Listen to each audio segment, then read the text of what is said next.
Solo la musica dell'organo della chiesa di Sant'Angelo di Piove di Sacco rompe il silenzio che accoglie l'arrivo della bara di Eleonora Chinello, la 14enne investita ed uccisa lo scorso 28 ottobre mentre stava andando a prendere l'autobus che l'avrebbe portata a scuola. Papà Massimiliano e mamma Silvia stringono le mani di Maria Vittoria e Luigi, la sorella e il fratello di Eleonora. Ad attenderli tutta la comunità di Sant'Angelo, più di 1000 persone che hanno stipato il Duomo e il Sagrato. È il giorno del silenzio oggi, dopo tanto clamore mediatico legato anche all'inchiesta che ha visto indagata la dottoressa del pronto soccorso di Piove di Sacco, accusata di non aver soccorso la giovane. Padre Enrico Piccoli, nella sua omelia, ha ricordato come Eleonora ci insegna a non avere rancore e a non cercare un colpevole da condannare. Non siamo qui a puntare il dito contro nessuno, perché nessuno ha cercato la morte di Eleonora, nessuno l'ha voluta. È andata così e non è giusto. In chiesa e fuori anche i compagni di scuola di Dolo che hanno ricordato quanto sia silenziosa ora la classe senza di lei. In molti hanno un pensiero per Eleonora, anche la sorellina Maria Vittoria. Tu per me sei sempre stata la sorella maggiore, soprattutto la sorella migliore, ma anche Luigi non se la cava male. Adesso ci hai lasciato un vuoto enorme nel cuore.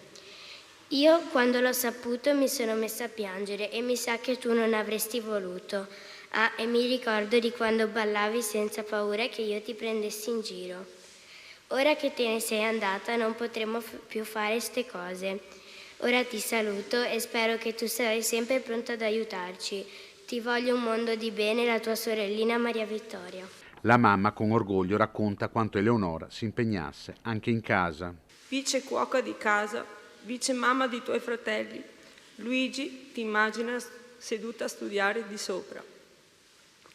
Mentre Maria Vittoria cerca di mascherare la tua assenza impartendo ordini a tutti. Eri saggia e responsabile, sempre pronta a darmi una mano e ad ascoltare le mie lamentele. Un dono arrivato in punta di piedi. Amore mio, ora sei la luce più luminosa. Siamo orgogliosi di averti messa al mondo. Conoscendoti, vorresti abbracciarci tutti, anche il ragazzo che hai incrociato lunedì, per provare a dargli un po' di sollievo alle sue pene.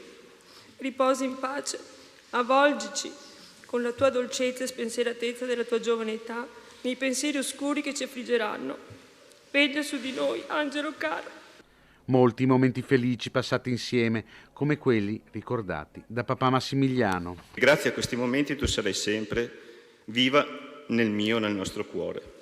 Ciao Ele, salutami il nonno Giacomo e digli che prima o poi ci rincontreremo e faremo una grande festa. La bara coperta di rose bianche è poi uscita sul Sagrato, dove ad attenderla c'erano i compagni di classe che hanno salutato Eleonora, liberando in aria decine di palloncini bianchi.